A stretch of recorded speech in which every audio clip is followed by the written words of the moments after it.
વિધાનસભામાં Gujarat stamp bill 2025 કરાયું પસાર. સ્ટેમ્પ અધિનિયમન 1958માં 20 કલમો સહિત 8 આર્ટિકલમાં કરાયા મહત્વના સુધારાઓ.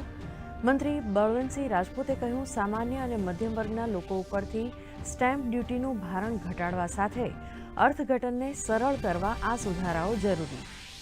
આ વર્ષે 250 પશુ ચિકિત્સા અધિકારીઓની કરાશે ભરતી. પશુ માટે ચિકિત્સાલક્ષી સેવાઓ નજીકના સ્થળે સુલભ કરાવવા 250 નવા સ્થાયી દવાખાના ખોલવાને પણ મંજૂરી. વિધાનસભા ગૃહમાં કૃષિમંત્રી રાઘવજી પટેલે આપી માહિતી.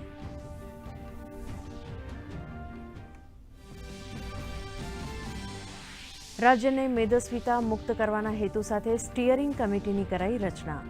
આરોગ્ય મંત્રી ઋષિકેશ પટેલ, શિક્ષણ મંત્રી કુબેર ડિંડોર, ગૃહ રાજ્યમંત્રી હર્ષ સંઘવી સહિત 5 કેબિનેટ મંત્રીઓનો કમિટીમાં સમાવેશ. અભિયાનને વેગ આપવા મહિલા અને બાળ કલ્યાણ વિભાગ સહિત 11 વિભાગો સાથે મળીને કરશે કામ. આરોગ્ય કર્મીઓની હડતાળ મુદ્દે આરોગ્ય મંત્રીની પ્રતિક્રિયા. કહ્યું, હડતાળ ગેરવાજબી, સમેટાશે તો જ ચર્ચા શક્ય. આરોગ્ય વિષયક સેવાઓ સાથેના ચેડા સાખી નહીં લેવાય.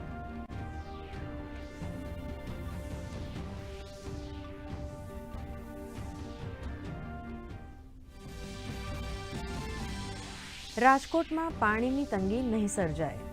સમસ્યા સૌની યોજના અંતર્ગત આજી ડેમમાં પૂરતા પાણીનો કરાયો છે સંગ્રહ. ધારાસભ્ય પુરુષોત્તમ રૂપાલાએ પૂછેલા પ્રશ્નના જવાબમાં જળશક્તિ મંત્રીએ આપી માહિતી. આજી ડેમમાં છોડાતા ગંદા પાણીના નિકાલની વ્યવસ્થા માટે પૂરતો સહયોગ આપવા પણ આપી બાહેંધરી.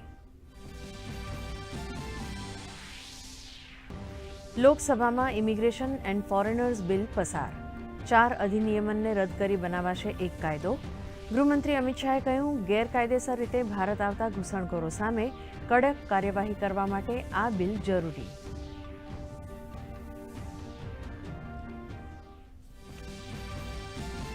અમરેલી જિલ્લામાં રાભડા ગામની ગીર ગાય બની આકર્ષણનું કેન્દ્ર. ભાવનગર બ્રેડલાઇન બ્રીડની આ ગીર ગાય છે 500 કિલોગ્રામથી વધુના વજનની. 6 ફૂટની ઊંચાઈ ધરાવતી આ ગાય સૌરાષ્ટ્રની સૌથી ઊંચી ગાય હોવાનો પશુપાલકનો દાવો.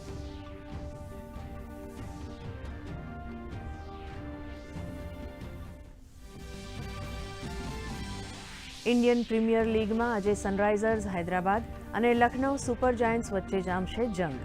હૈદરાબાદની ટીમ બીજી વાર જીત મેળવવાના ઈરાદા સાથે ઉતરશે મેદાનમાં, તો લખનઉની ટીમ સામે પહેલી જીત નોંધાવવાનો છે પડકાર.